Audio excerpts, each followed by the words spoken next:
I just caught up with the Democratic Congresswoman Ilhan Omar, and she did nothing to clarify all these questions that have arisen about comments that she made that then launched a house-wide effort to tamp down anti-Semitism. Congresswoman Omar, it seems like there's some confusion among your colleagues. Are you anti-Semitic?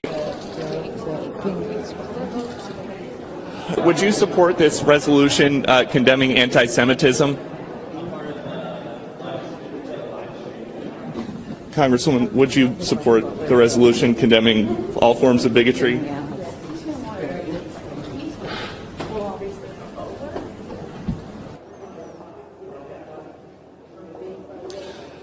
Democratic leaders now say they don't know when a resolution condemning anti-Semitism might be ready for a vote. It was supposed to be today, but some Democrats want to get on the board condemning other kinds of prejudice.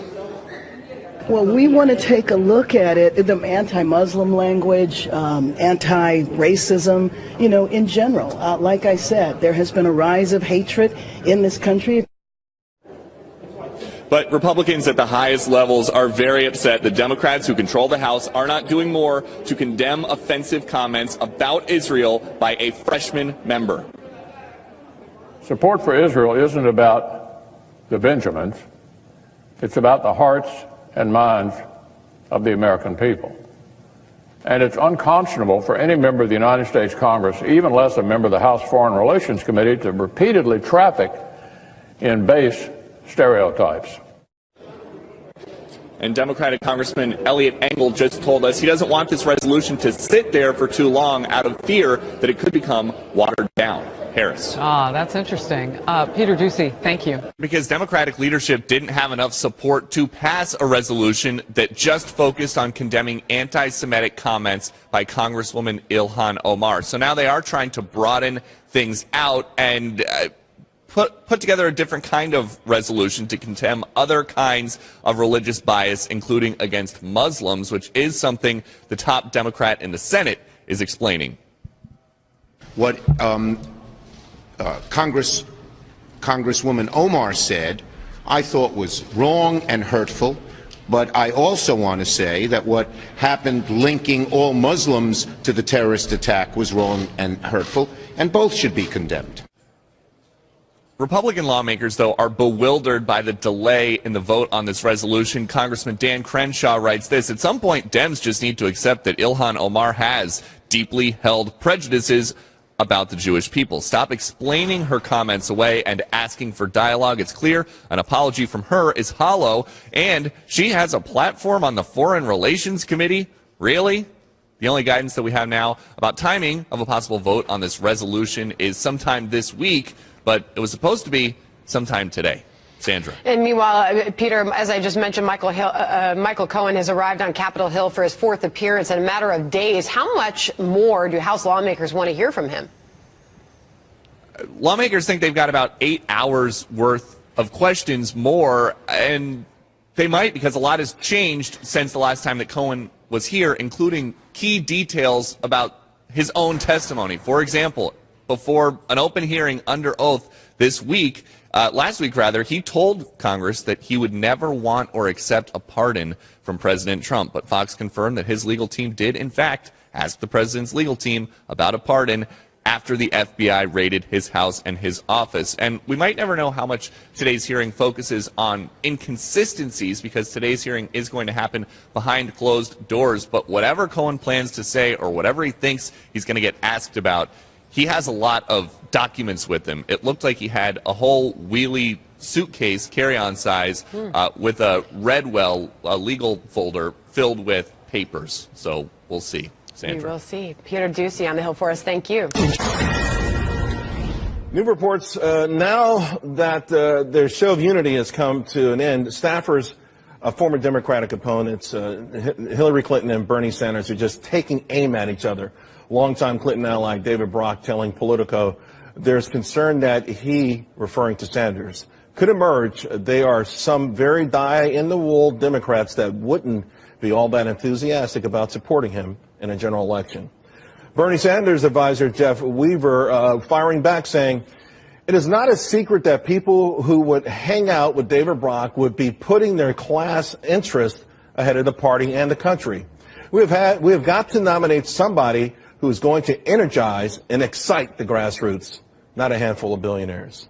So with this infighting, could it be their downfall, or will it actually help them rally back and push back against President Trump? The Trump 2020 Advisory Board member Jenna Ellis, Democratic strategist Robin Byro, and the Washington Examiner's Jason Russell. Jason, let me start with you. I got to tell you, this infighting, over the weekend when Bernie was announcing, I was watching live tweets from some former Clinton staffers, and they just took him to task. They ripped him apart. They timed how long it took him to mention gender and other things. There's no love lost. Yeah, it was really silly. And this petty politics is really going to help Trump in 2020, right? Like, there's all this acrimony from the Clinton side, and that's going to, if it doesn't, keep Bernie from getting the nomination, it's going to hurt him in the general election.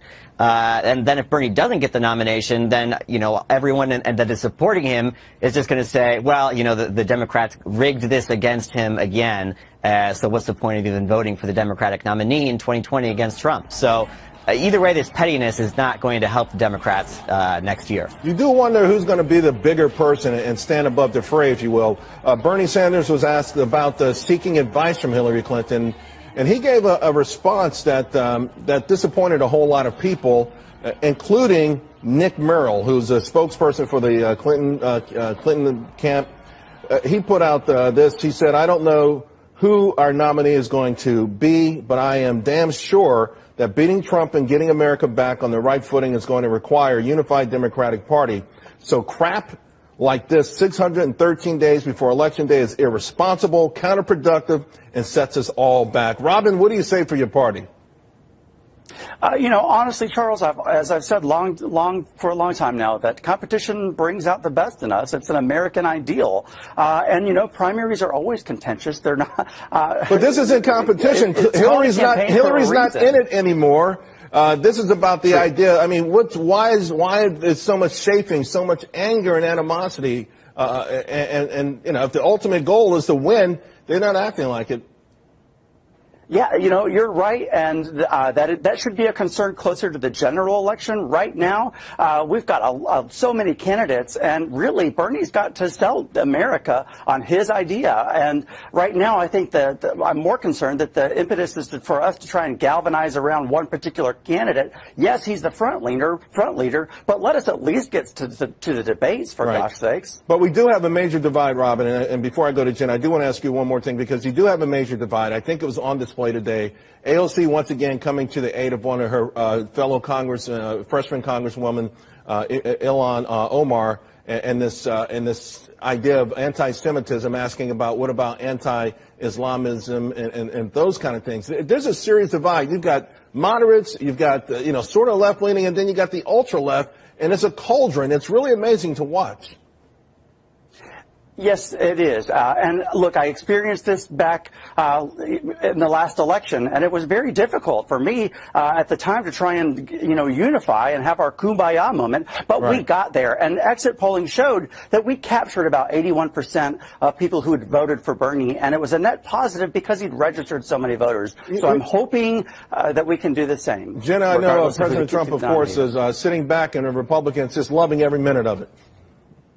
Yes, absolutely. I mean, this is something that is, I think, great for President Trump in 2020. There are so many people that voted for him very quietly in 2016 that are more vocal and proud supporters leading into 2020. And if you get outside of New York and D.C. and L.A. and you actually see what is the heartland of America and the people who have just seen what President Trump has accomplished over the last 2 years, this infighting and this just pettiness, as Jason called it, in the Democratic Party is not going to help them whatsoever. I mean, you have candidates like Bernie that are so far into socialism. You have AOC championing that. Then you have Hillary Clinton, who's basically the Mitt Romney of the Democratic Party, that just instead of graciously fading away is trying to push her politics instead of actually supporting someone and supporting her party. So I think the Democrats are just really fractured at this point. That's only going to help Trump in 2020. And over the next year and a half, we're going to see even more promises fulfilled. And I think he's going to win again very strongly. Also, if Biden steps in, and there's a lot of thinking that he will early April,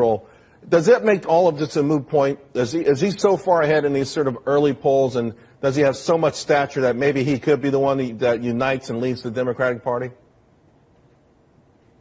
No, I don't think so. I think, Joe Biden, he's definitely, ahead in the polls. But when you look at his past, there are so many things that Democrats are complaining about, whether it's his views on race. Some of them still bring up his views, or not his views, but his plagiarism from the campaign. And I think it was 1988. What views on race are those? Well, there were some comments back in the 1970s that he made that were actually sort of in favor of segregation that the Washington Examiner reported on a month or two ago. So certainly there's that. But, obviously, like everyone else in the Democratic Party, he didn't come around quickly enough on gay marriage. He waited until until he was vice president, I believe, like the rest of the party. Yeah. So certainly there are going to be many complaints. But, and there are other flip-flops there, too. But, anyone who's been in politics for more than a decade has flip-flopped on something. Yeah, but Robin, I think Jason makes an amazing point here. There's already pushback against Joe Biden. He's not what the Democrats are pushing in terms of new leadership, a new vision, this youth movement. I'm not sure it's going to work despite him leading in the polls right now. And that's a concern. And his age has been brought up numerous times. Generally, he's regarded as sort of the old guard of the Democratic Party. And there is quite a push now to get somebody younger who can really drive up the youth vote and get people galvanized and energized to get out there. And I understand that. That's why I'm just sitting back and listening and giving them all a chance to plead their case and make their argument who they feel is best. I'm sitting back and I'm popping my popcorn. I'm doing the same thing. It's never a dull moment. Thank you all very much. Appreciate it.